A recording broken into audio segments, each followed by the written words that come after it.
Sejam muito bem-vindos a mais um Miniono Cast, um podcast do Miniono de Poços de Caldas. Eu sou a Milena Braga, secretária-geral da 10ª edição do Miniono. E eu sou a Camila Bueno, assessora de comunicação da 10ª edição do Miniono Poços de Caldas. Hoje a gente está aqui com a diretora Maria Eduarda, esse ano como diretora do comitê, né, que vai sediar a 32ª Conferência Internacional da Cruz Vermelha e do Crescente Vermelho. Maria Eduarda, se apresenta um pouquinho para a gente sobre a sua trajetória no projeto.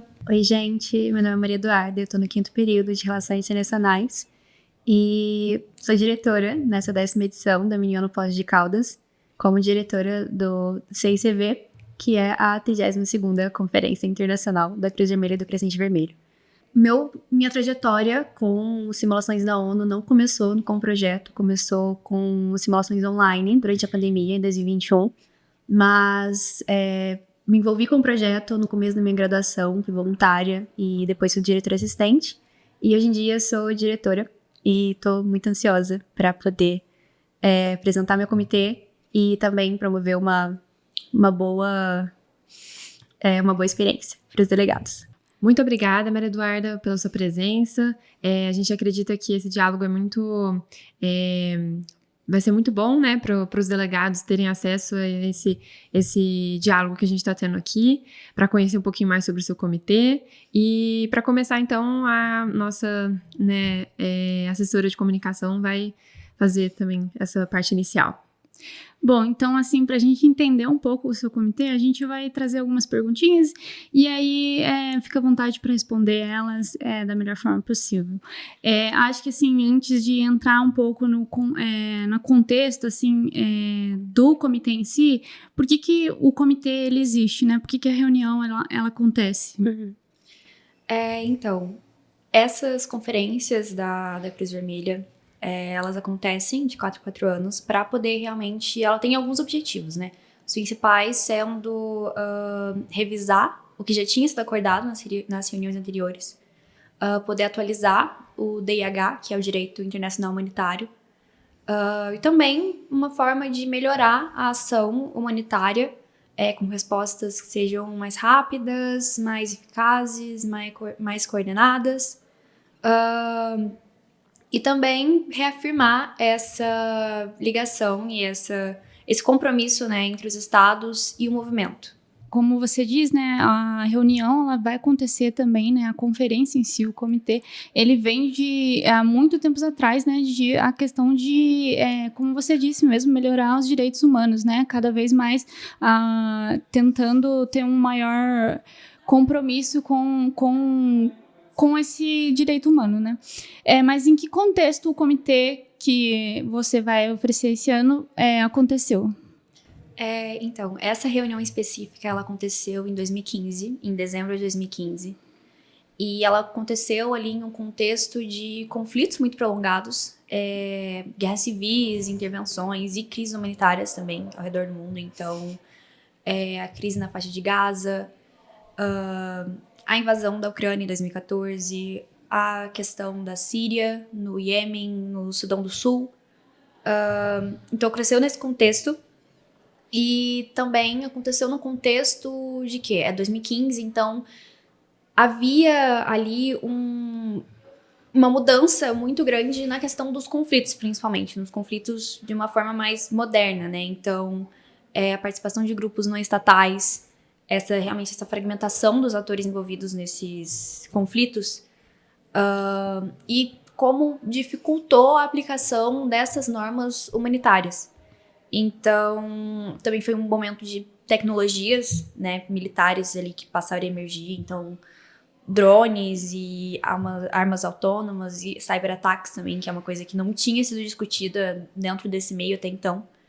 E, enfim, então foi ali um momento de questionamento acerca da soberania dos estados, nesse sentido dos conflitos, das crises e como a ajuda humanitária ela precisava se adaptar para poder se encaixar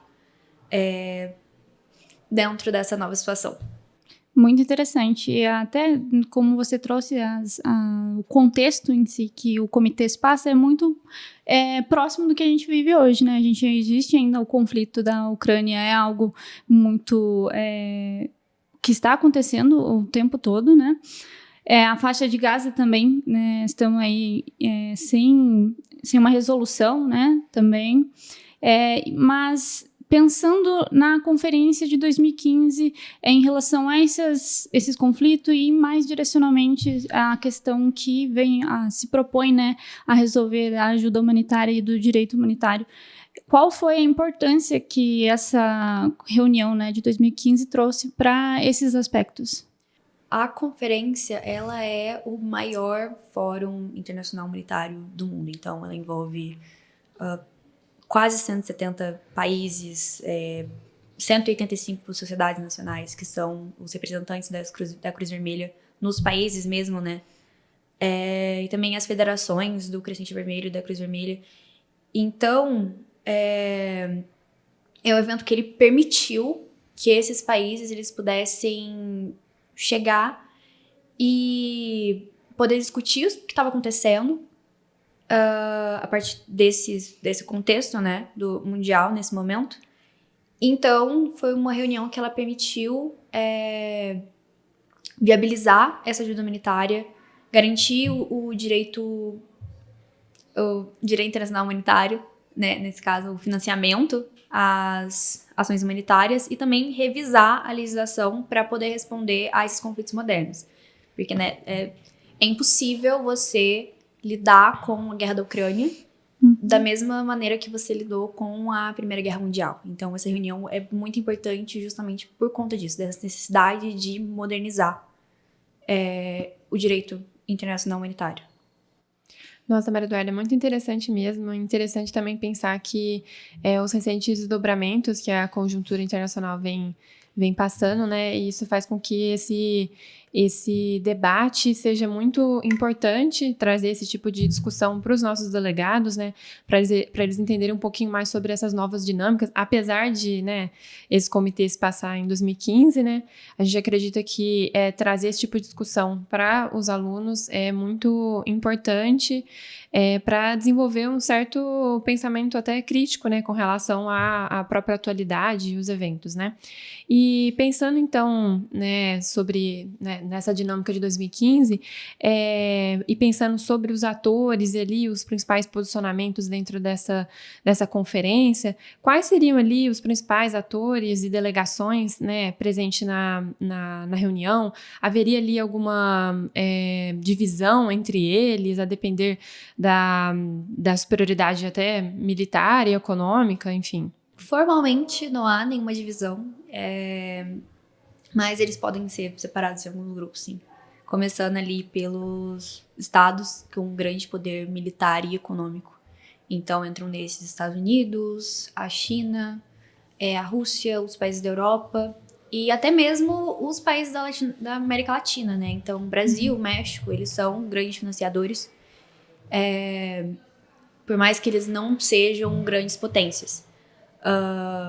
E aí o próximo grupo é os estados frágeis, que estão lá buscando financiamento. Então, nesse caso, é a Síria, o Sudão do Sul, o Afeganistão,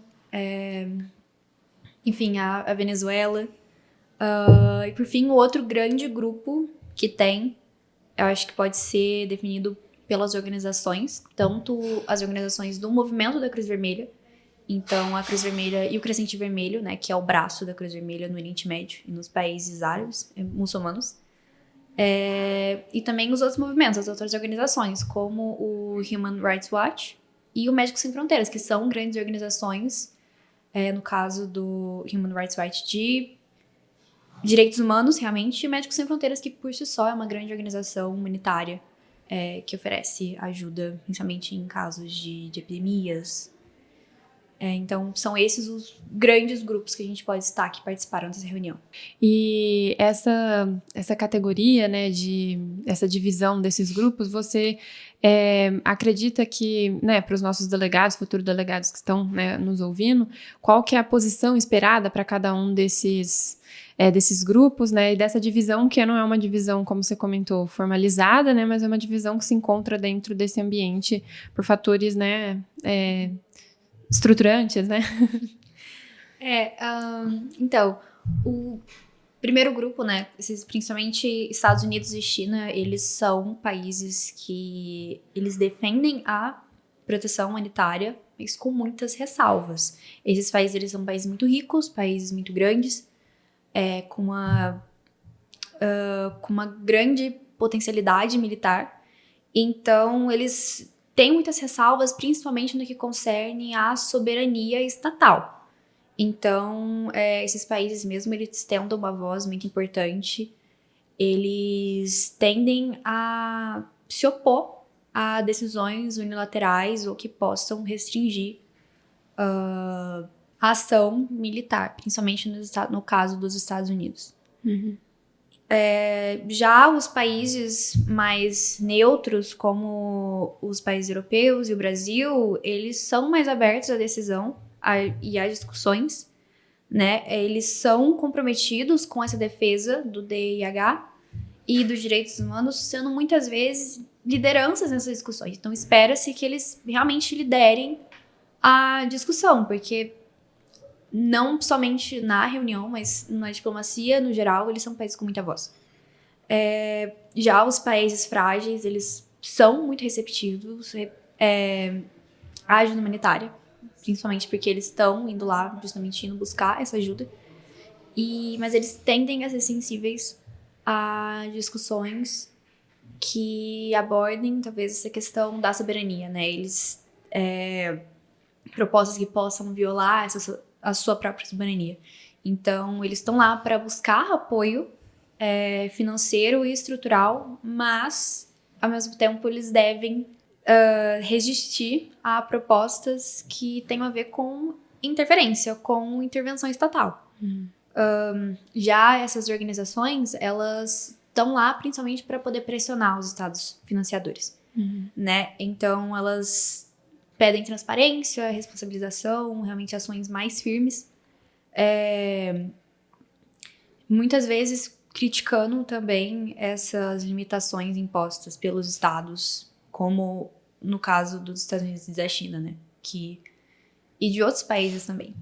E você acredita que dá para a gente dividir, né, esses grupos de acordo com os interesses dentro dessa reunião, de alguma forma? Dá sim, com certeza. No caso, acho que dá para dividir entre esses defensores do fortalecimento dos direitos humanos e do DIH e da ação humanitária, né, que no caso seriam essas organizações, os países europeus, a própria Cruz Vermelha e o Crescente Vermelho, e os países latino-americanos. Aí também tem os países que eles defendem a soberania estatal, principalmente nesse caso vão entrar os países frágeis, mas também outros como a China. E também países ambíguos, como no caso dos Estados Unidos, da Turquia e da Rússia. Rússia que defende muito os direitos humanos e o direito humanitário, mas ao mesmo tempo ofende esses direitos o tempo todo. Então entra ali como países que são ambíguos. E, por fim, países que são realmente neutros, que tendem a se manter mais calados durante a discussão, mais neutros realmente, como é o caso do Japão e do Egito. Muito interessante essa divisão que não é formal, né, mas dá pra gente estabelecer de acordo com os posicionamentos, né? Eu acho que o que me chama mais atenção nesse comitê é que 2015 é um ano muito importante em vários aspectos para a conjuntura internacional e para a dinâmica multilateral, né? É um ano em que muitos acordos e compromissos são firmados em muitas agendas, tanto climática quanto, por exemplo, a Agenda 2030, né? Que é muito importante também. Então, acredito que essa discussão humanitária em 2015 é muito importante porque ela está dentro de ela tá dentro de um pano de fundo que é uma esperança e um fôlego com relação ao multilateralismo, sabe? Um momento ali de esperança entre os atores, né? Então, eu acredito que é importante por isso. Nesse momento, os países, eles estão ali num tom de esperança mesmo, né? Com as mudanças e as dinâmicas internacionais. Então, acredito que tem muito a que agregar, né? Esse comitê pra gente nessa 10ª edição. Você, Camila, quer falar alguma coisa? Sim, é muito importante esse seu comitê trazer a questão dos direitos humanitários, ajuda humanitária, ainda mais no contexto atual em que a gente vê, né, uma reunião de 2015 pautando ao que está acontecendo atualmente, né, e como, ao mesmo tempo, as instituições, né, as conferências, como a CICV, está ali tentando, né, não ser estático. As mudanças estão acontecendo, mas também a conferência também está mudando, está pensando novas formas. E como você também pontuou no início, de as novas guerras, né? Como a gente tem a tecnologia hoje em dia e como isso interfere nos conflitos e também de que forma pode ajudar a gente, né, a prestar mais atenção nas questões de direitos humanitários e como isso pode também ajudar as instituições e organizações em relação aos conflitos, né? Bom, eu agradeço, Maria Eduarda, pela explicação e contribuição aqui, né, da sua temática. A gente vai ter um segundo episódio, mas por esse a gente fica por agora. E então, gostaria de agradecer todos os ouvintes e lembrar que esse podcast é uma produção da comissão organizadora da 10ª edição do Menion, Poços de Caldas, e também em parceria com o Laboratório de Comunicação da PUC Minas, Poços de Caldas. E é isso, até o próximo episódio.